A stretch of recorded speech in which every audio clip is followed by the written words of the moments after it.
السلام علیکم، میرا نام ہے زاہد حسین اور آپ دیکھ رہے ہیں دیکھو دنیا۔ عمران ٹرمپ ملاقات، آخر امریکہ پاکستان سے چاہتا کیا ہے؟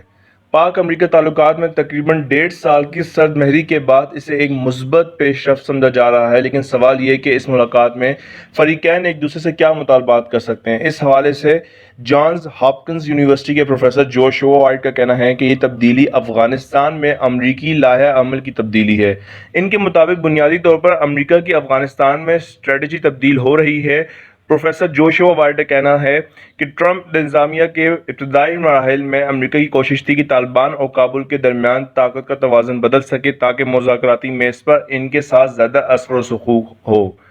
پھر انہیں اس بات کا احساس ہونے لگا کہ یہ لائحہ عمل کام نہیں کرے گا۔ جیسے ہی انہوں نے طالبان کے ساتھ مذاکرات کرنے کا راستہ اپنایا، انہیں پاکستان کو جگہ دینی پڑی۔ امریکہ اکثر پاکستان کو طالبان کے حوالے سے اپنا اثر و رسوخ استعمال کرنے کا کہتا ہے۔ ڈو مور کے نعرے تو سبھی کو یاد ہیں، مگر پاکستان کی جانب سے دیکھا جائے تو طالبان اور امریکہ کے مذاکرات تو ہو رہے ہیں۔ پاکستان طالبان کو میز پر تو لے آیا ہے، مگر امریکہ اس تناظر میں پاکستان سے اور کیا چاہے گا؟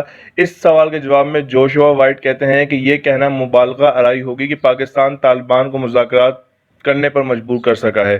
میرے خیال میں پاکستان بالکل تھوڑا مددگار ثابت ہوا ہے، خصوصی طور پر ملا برادر کو اس بحث میں شامل کرنے میں، مگر یہ کہنا شاید درست نہیں ہوگا کہ پاکستان طالبان کو مذاکرات کی میز پر لایا ہے۔ امریکہ کے پاکستان سے مطالبات کے حوالے سے ان کا کہنا تھا کہ امریکہ کو دو چیزیں چاہیے ہوں گی، ایک تو یہ کہ طالبان بین الافغان مذاکرات میں معنی خیز طریقے سے شرکت کریں، اور دوسرا ہے جنگ بندی۔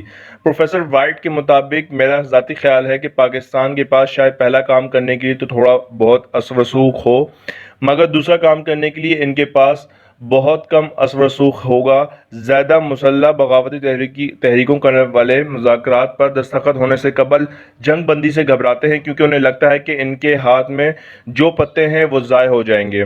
اسی سوال کے جواب میں واشنگٹن ڈی سی میں موجود تھنک ٹینک نیو امریکہ سے وابستہ شاملہ چودھری کہتی ہیں کہ پاکستان کا اب تک کردار مددگار کا رہا ہے، یا پاکستان نے چیزوں کو ہونے سے روکا نہیں ہے۔ پاکستان نے طالبان کو سفر کرنے دیا ہے۔ ماضی میں پاکستانی حکومت نے ایسی چیزوں کو روکا ہے کیونکہ ان کے خیال میں انہیں افغانستان کے حوالے سے بات چیت میں شامل نہیں کیا گیا، مگر اس بار ایسا لگ رہا ہے کہ ان کے خیال میں ان کی رائے لی گئی ہے، مگر اس سے زیادہ پاکستان کا طالبان پر اثر و رسوخ نہیں ہے جس کا امریکہ کو فائدہ ہو سکے۔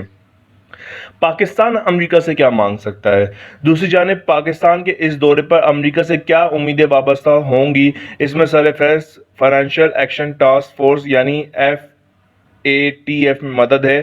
اگرچہ امریکی حکام نے کئی بار کہا ہے کہ FATF ایک ٹیکنیکل باڈی ہے اور امریکہ وہاں کوئی ویٹو وغیرہ نہیں چلا سکتا، تاہم جوشوا وائٹ کا خیال ہے کہ امریکی حکام کی جانب سے ایسا کہنا صرف بیان بازی ہے۔ انہوں نے کہا کہ FATF کے حوالے سے امریکہ ٹیکنیکل طریقے سے بات کر رہا ہے۔ ظاہر ہے کہ امریکہ سیاسی اثر و رسوخ ہے۔ مسئلہ یہ نہیں کہ پاکستان کو پتہ نہیں کہ کیا کرنا ہے یا کیسے کرنا ہے، مسئلہ یہ کہ پاکستان ماضی میں ایسا کرنے سے کترایا ہے۔ FATF میں مدد کے علاوہ پاکستان امریکہ سے کیا مانگ سکتا ہے؟ ماہرین کی رائے اس میں اس طرف بھی کچھ زیادہ نہیں ہے۔ جوشوا وائٹ کا کہنا ہے کہ میرا نہیں خیال پاکستان بہت سی چیزیں مانگے گا، اس لیے کہ یہ ملاقات ہی پاکستان کے فائدے میں، اس سے یہ تاثر ملتا ہے کہ باہمی روابط بہتر ہو رہے ہیں۔ سچ بات تو یہ کہ یہ ایک ایسا وقت ہوگا جب پاکستان نے میڈیا کی آزادی کو چیلنج درپیش ہیں اور دونوں اہم پوزیشن لیڈر جیل میں ہیں۔ تو یہ ایک ایسے وقت پر ہو رہا ہے جب آپ کسی نارمل امریکی انتظامیہ میں اعلیٰ سطح ملاقات کی توقع نہ رکھیں۔ جوشوا وائٹ سمجھتے ہیں کہ پاکستانی حکام اس بات سے خوش ہوں گے کہ آخر یہ ملاقات ہو رہی ہے۔ شاملہ چودھری کی بھی اس سلسلے میں رائے ایسی ہی ہے۔ وہ کہتی ہیں کہ یہ ملاقات ہی پاکستان کے لیے انعام ہے، یہ مستقبل پر بات کرنے سے زیادہ اب تک جو ہوا اس کا انعام ہے۔ یہ ملاقات دونوں ممالک کے لیے مددگار ہے۔ ایسا لگتا ہے کہ ٹرمپ سے ملاقات عمران خان کو عالمی سطح پر زیادہ قد دیتی ہے اور امریکی انہیں قبول کر رہے ہیں۔ تو پھر کیا پاکستان امریکی مارکیٹوں تک رسائی مانگے گا؟